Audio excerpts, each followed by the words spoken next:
Beleza, pessoal, já defini aqui cada um dos atributos que o nosso DTO vai ter. Então ele vai ter um string ID. Esse ID é o ID da nossa aplicação. Posteriormente a gente vai criar ali nosso BO. Vocês vão ver que a gente vai estar criando um UUID. Mas aqui a nível de DTO, ele é uma string ID. É o identificador do nosso Pix que a gente criou na nossa aplicação. No caso a gente vai estar fazendo só a criação aqui do Pix, mas se a gente fosse evoluir essa API, a gente precisaria ter um endpoint, por exemplo, para buscar o Pix que a gente gerou. E a gente faria isso por meio do identificador dele. Amount, que é o valor que a gente precisa passar lá de transaction amount. Então na nossa API ele vai se chamar apenas amount. E-mail, que é o e-mail do nosso cliente. Descrição. MV, o que seria esse MV? Esse MV é o Pix copia e cola, é o Pix propriamente dito. Então é esse cara aqui. Então esse cara é o MV, é o QR Code. E a gente tem também o Base64. O que é o Base64? O Base64 é a imagem criada a partir do nosso MV, que a gente tem aqui de retorno também.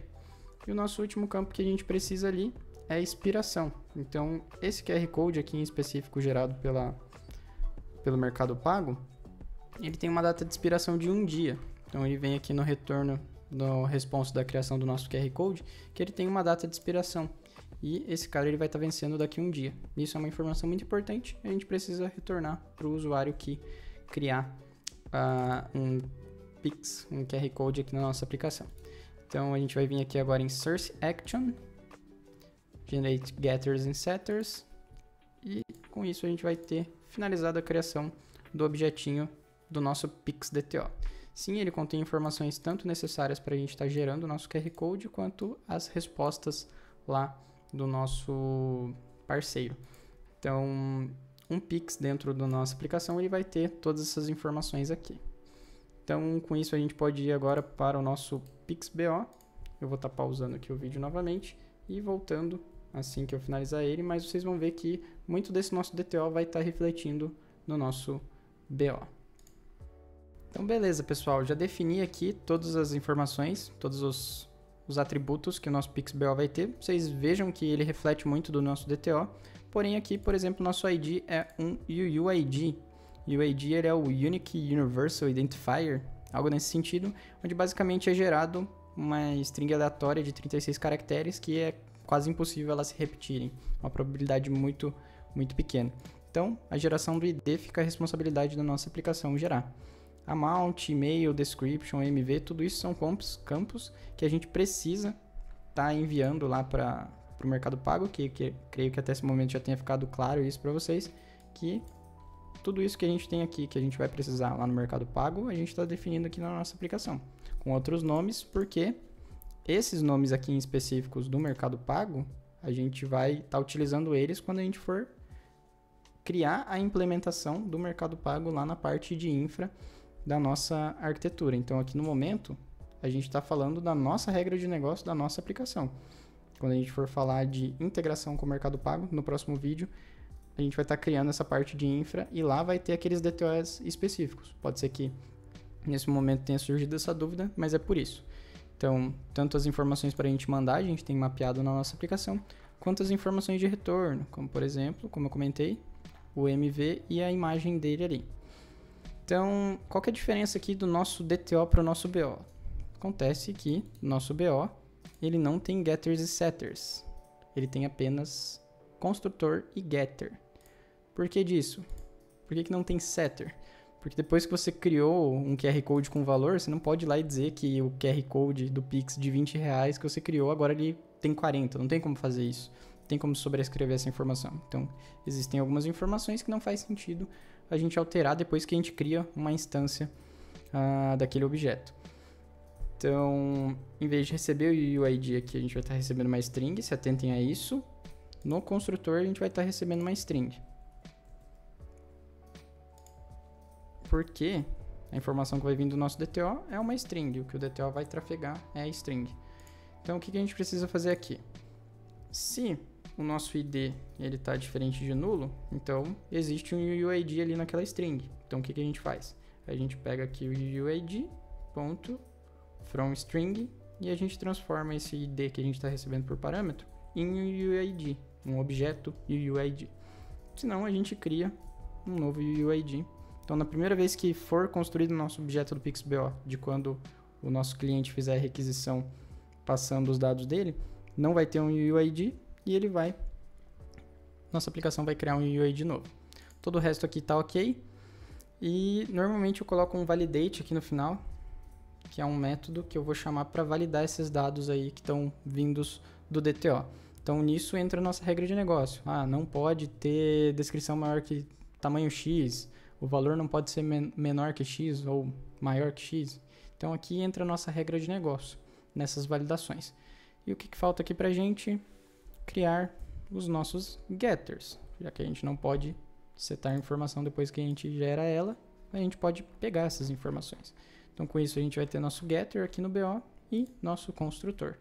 Nisso a gente segue para o próximo passo aqui do nosso vídeo, que é criar o mapeamento desse nosso carinha aqui para esse carinha e vice-versa. Então mapear o DTO para BO e o BO para DTO. Então vou criar esse arquivo aqui rapidamente e a gente já volta.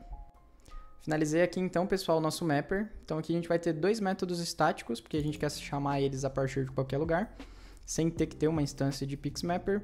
E esses métodos se chamam toDTO e toBO. O que o toDTO faz? Ele recebe um BO por parâmetro, ele pega os dados desse BO e cria uma nova instância de PixDTO, passando cada um desses valores que estão dentro do nosso Business Object. Então, ele pega todos os dados do BO, seta dentro do DTO e retorna esse DTO. Então, é o que esse método faz. E o nosso segundo método é o toBO. Então, vocês pausem o vídeo aí, criem esses arquivinhos e ele recebe um DTO como parâmetro e ele retorna uma nova instância de um PixBO com os dados que estão dentro desse DTO. Então, vejam que aqui o nosso construtor de BO, ele entra em jogo e dá uma instância aqui pra gente de PixBO. Então, quanto ao nosso mapper isso, a gente pode seguir aqui para a criação da nossa interface. Então aqui, pessoal, a gente pode seguir para a criação da interface que vai definir a abstração de como tem que funcionar uma geração de um QR Code na nossa aplicação. Então, quando a gente implementar lá no Mercado Pago, o Mercado Pago tem que respeitar essa interface. Se a gente fosse implementar na Cellcoin, a Cellcoin teria que respeitar essa interface. Então, essa interface que a gente vai estar criando aqui em Repository, que é iPix Repository, repository de origem de dado, né? Então, essa nossa interface vai dizer como que a geração de um QR Code tem que funcionar. Então, ela simplesmente diz o contrato de como essa brincadeira tem que funcionar. Então, aqui pra gente, o que a gente tem que fazer?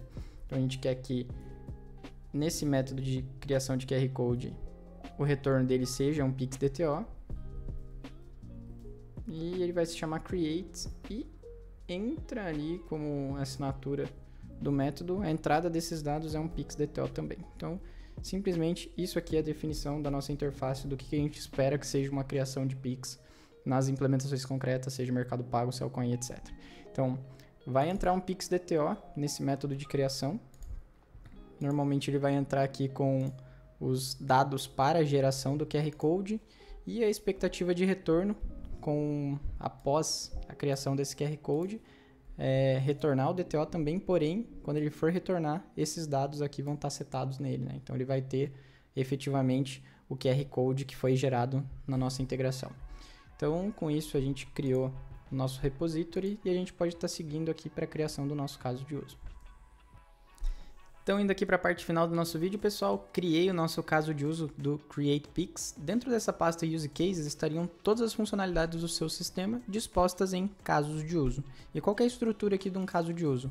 A gente define aqui a classe, a gente vai ter um atributo privado aqui que é a interface que esse caso de uso utiliza para poder estar sendo executado. E no construtor desse nosso caso de uso, a gente define na assinatura dele que a gente vai receber essa respectiva interface por parâmetro, e essa interface que a gente receber por parâmetro a gente vai definir como a interface do nosso atributo local. Lembrando lá no vídeo de Solid que não tem como a gente passar literalmente uma interface por parâmetro. Interfaces não são instanciáveis. O que a gente vai estar passando por parâmetro aqui é uma das possíveis implementações dessa interface. No nosso caso aqui, a do Mercado Pago, mas poderia ser outra. E a gente tem um métodozinho chamado execute, que a assinatura dele vai retornar o DTO PixDTO que ele criou, mas ele vai receber aqui por parâmetro o PixDTO, que é aqueles 3 parâmetros que a gente precisa enviar lá para o Mercado Pago: o amount, e-mail e o description.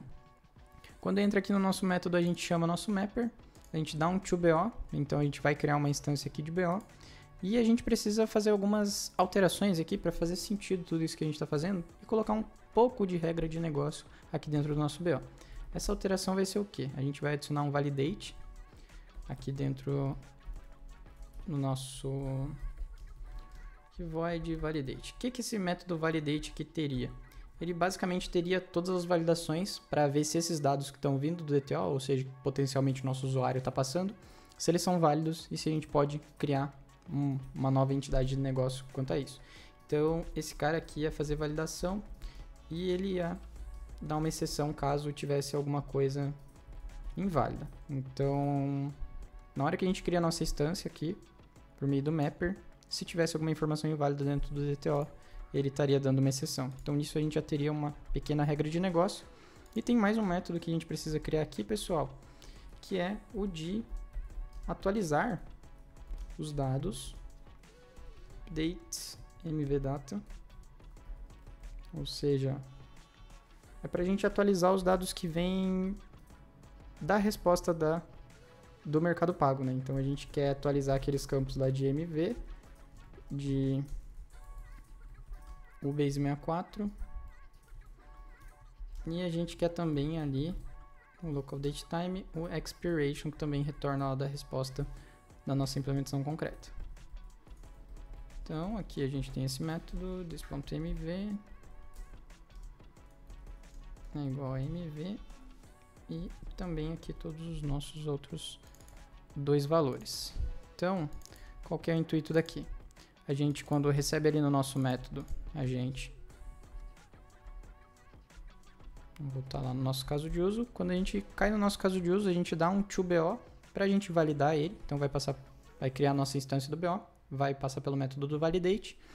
A gente vai chamar a nossa interface aqui, que vai estar com a nossa implementação concreta, que vai lá, no caso do Mercado Pago, criar o QR Code, e quando voltar a gente tem esse created pix. Porém, a gente tem que atualizar esse nosso business object, .updates mvdata, porque a gente vai querer, muito provavelmente, não é nosso cenário aqui, persistir os dados desse BO no banco. Então a gente vai pegar a nossa entidade de negócio, transformar ela numa entidade de banco de dados e persistir ela em uma implementação concreta. Sei lá, uma implementação concreta poderia ser, por exemplo, Postgres ou Mongo ou qualquer coisa. Então, com isso a gente consegue simular aqui o que seria uma regra de negócio aqui no ambiente real, né? Então, nosso base64 e aqui de expiration created pix.get expiration. Então, nisso a gente já tem nosso caso de uso, que ele faz utilização da nossa interface que define a abstração de como que vai funcionar uma geração de QR Code. E aqui a gente tem o nosso caso de uso da nossa funcionalidade da nossa API, que a service vai estar chamando esse caso de uso, passando a implementação concreta, na hora que for instanciar esse cara, passando a implementação concreta do Mercado Pago, que a gente vai estar fazendo no próximo vídeo. Então, por esse vídeo aqui é isso, pessoal. Fico muito feliz de vocês terem visto esse vídeo até aqui e até a próxima.